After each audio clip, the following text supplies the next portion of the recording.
Hey, how's it going guys? MLT Magic Tricks here. So in today's video, I'm going to be performing and then teaching you this awesome no setup card trick that is perfect to perform anywhere, anytime, even with a borrowed deck of cards. So I do recommend you guys stick around to learn this card trick. But before we get into the performance, if you guys are new here to my channel, make sure you subscribe for more card and magic trick performance and tutorial videos like this one. And also guys, we are coming up on the 200,000 subscriber milestone, which is really awesome. So once again, if you are new here, make sure you subscribe because once we hit 200,000 subscribers, I'm going to be announcing a new Amazon gift card giveaway that's going to be taking place here on the channel. But anyways, guys, let's get straight into this performance. Okay, so I'd start off this trick by having my spectator shuffle up the cards as much as they want to until they are satisfied. So once my spectator's done shuffling, I would ask for the deck back and have them choose a card. This is a free selection, so let's say my spectator chooses this card right here. Now for this trick, I do not want to look at the card, so I'm just going to be showing you guys. That's going to go ahead and be your selection right there. I promise I'm not looking at it. I'm going to first go ahead and get your card lost somewhere here into the middle of the pack. Go ahead and give the cards some cuts like this. I'll give the deck a quick riffle shuffle like so, really losing your card somewhere inside the middle of the pack. Now at this point here, with your card lost in the deck, I would have my spectator cut the cards roughly in half wherever they want to. So let's say they cut the deck right about here. Now I would ask my spectator to choose one of these two piles. So let's say they choose this pile right here. I would ask them to give me this pile, and we're going to keep the other one right here off to the side for now. And at this point here, I'll go ahead and give this pile, I'll just give it a quick riffle shuffle, mixing up the cards. And what we're going to be doing here, guys, is dealing with the top 5 cards in this pile. So I'm going to go ahead and turn the cards face up like this. And what I would do is I would show my spectator these 5 cards face up, and they would tell me at the end if they saw their card out of one of these 5. So I'm going to go ahead and show you guys 5 cards here. We have the Jack of Hearts, the Queen of Hearts, the Queen of Diamonds, the 3 of Diamonds, and the Ace of Diamonds, just like this. Now, I would ask my spectator if they saw their card, out of one of those 5, and they would go ahead and say yes. And now, one more time here, guys, we have the 1, 2, 3, 4, 5 cards, just like that. I would go ahead and place these 5 cards in between my spectator's hands, just like this. I would snap my fingers over their hands, with the cards in between them. I would have them take out the cards and deal them one at a time face up, just like this. We have 1, 2, 3, and 4 cards. So clearly, guys, here, 1 card has disappeared from the pack. Now, if we go to the deck that has been in your sight the entire time, I'm going to spread out these cards face down, just like so. You guys will see that 1 card is face up right here in the middle of the deck, and this card that is face up is not just any card. It should be your selection right here, the Queen of Diamonds. So guys, that is the card trick. I hope you enjoyed this one, and if you want to learn how to do it, make sure to stick around for the tutorial.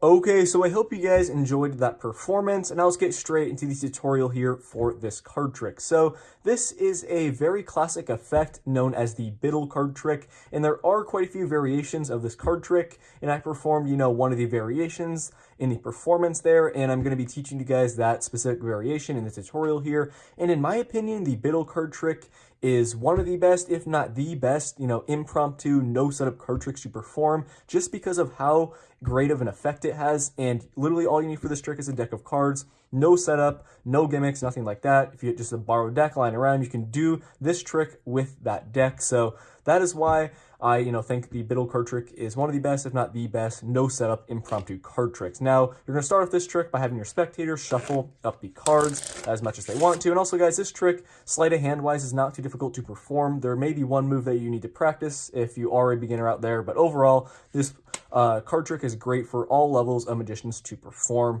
And you're going to start off, like I said, you have your spectator shuffle up the deck, then you're going to have them go ahead and choose a card. It is a free selection, which is great, so they can go ahead and choose the card there. And now, for this tutorial here, we'll go ahead and turn it over, but when you perform this trick yourselves, you're not going to want to look at the card. It makes for a better effect if you don't see it, and it's, like for this trick, guys, you're not going to want to look at the card. But like I said, for the tutorial, we'll go ahead and turn it over. So in this case, we have the Ace of Hearts now. All you need to do here is control your spectator's card to the top of the deck using any method you want to. And don't worry if you don't know any methods. I actually made a video the other day teaching you guys 3 card controls that are really effective and very useful. I'll go ahead and leave a link on the screen right now to that video, so go ahead and check that out if you don't know how to control a spectator's card to the top. But easiest way, you just go ahead and do a double undercut there. You put in your spectator's card, you come over with your thumb, you push downwards and inwards at the same time.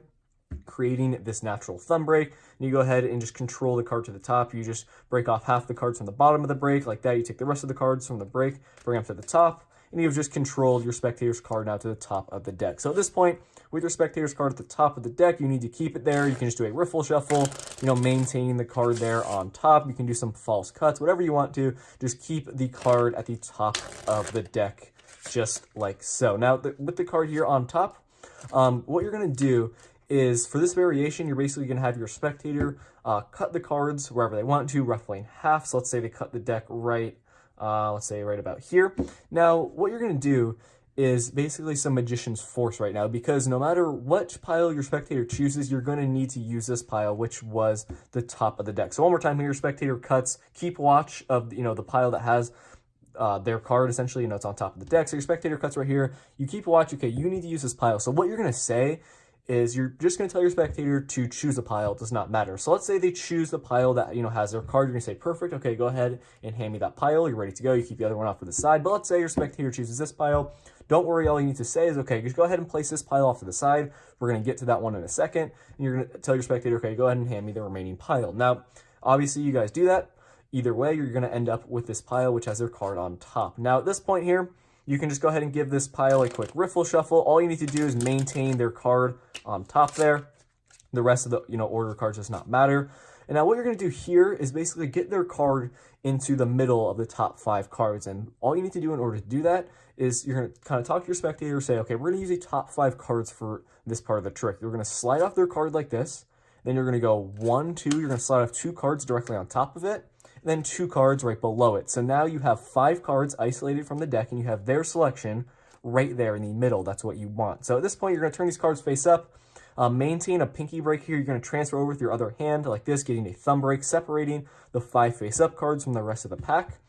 And at this point, you're going to tell your spectator that you're going to show them the 5 cards face up, and you're going to tell them to keep watch of their selection. So basically, you're going to go ahead and go through the 5 cards. Make sure they don't say anything, obviously, when you're taking off these 5 cards, because they are going to see their selection there in the middle. You're going to say, okay, we have the 5 of diamonds, the ace of clubs, and when you get to their selection here, it's going to be the 3rd card. You're going to slide it over, and you're going to get a pinky break, just like this, separating their card from the other 2, because the entire move, the secret to this card trick is basically stealing their selection back into this pile. So this is the exposed view of what you're going to do.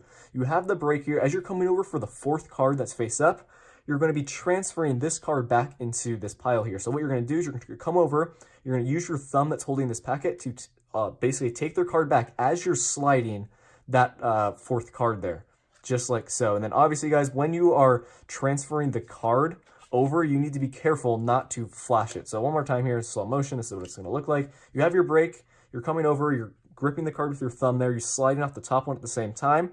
Now, at this point, it looks concealed. You can't see their selection behind there. You're going to say, okay, we have the 5th card right here, the 2 of diamonds. So at this point, once you have stolen their card back into this pile, that move it's pretty simple to do once you get the hang of it. Make sure you guys are fluent in doing, sliding off each card. So one more time here, I'm going to show you just kind of in regular speed. You guys should not hesitate at all. So you have the 2 of diamonds, the 10 of spades, the ace of hearts, the ace of clubs, and the 5 of diamonds, just like that. It should be that speed. You have stolen their card, just like this. And as you're kind of bringing these 4 cards back over, you're going to drop this packet back on the rest of the deck. And then their card now is going to be the only card that's face up in the rest of the pack. Be careful not to flash. You just put the cards on like that, square them up.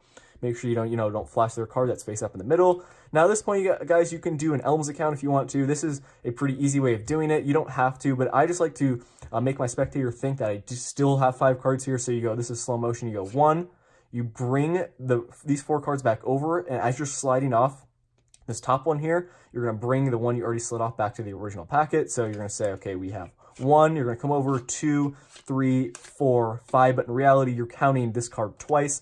So it looks like you have 5 cards, but in reality, you have 4. You can do that move if you want to. You don't have to, obviously, if you don't want to, but I just like to do it because it makes your spectator think you still have 5 cards here. Regardless, you're going to give your spectator the 5 cards, but in reality, it's 4. You can place it in between their hands. You can snap your fingers, wave your hands over, their hands here that are cupping the cards. This part of the trick is really powerful because it makes it seem like the magic is happening in their hands. You tell them, okay, go ahead and give me, take out the 5 cards. They hold on to them. They don't have to give them to you. You can just say, okay, tell your spectator, all right, go ahead and deal the 5 cards face up. They're going to go 1, 2, 3, 4. They're going to see there's only 4 cards here. At this point, guys, they're going to be completely confused. They're going to have no idea how you did that. And now you're going to, for the kicker ending, you're going to bring your spectators' attention to the deck that was in their sight the entire time. You really slowly are going to go ahead, spread out the deck face down, and they will see that their card is face up in the middle of the deck, and it transported, from there into the deck. They will be completely confused. This card trick has a killer ending. It's a very powerful effect. It's completely impromptu. Definitely one of my favorite card tricks out there. So guys, that is it for this trick. And like I said, there are, some other variations of this card trick. You can go ahead and search them on YouTube if you want to. But I like this variation a lot. It's really good. It's quite easy to perform, and it does have a great end effect. So guys, that's going to wrap it up for this video. I hope everything I explained made sense for you guys. Make sure to subscribe if you are new here to the channel. There will be a giveaway coming at 200,000 subscribers. That's going to wrap it up for this video. Thank you so much for watching, and I'll see you guys in my next one. Peace out.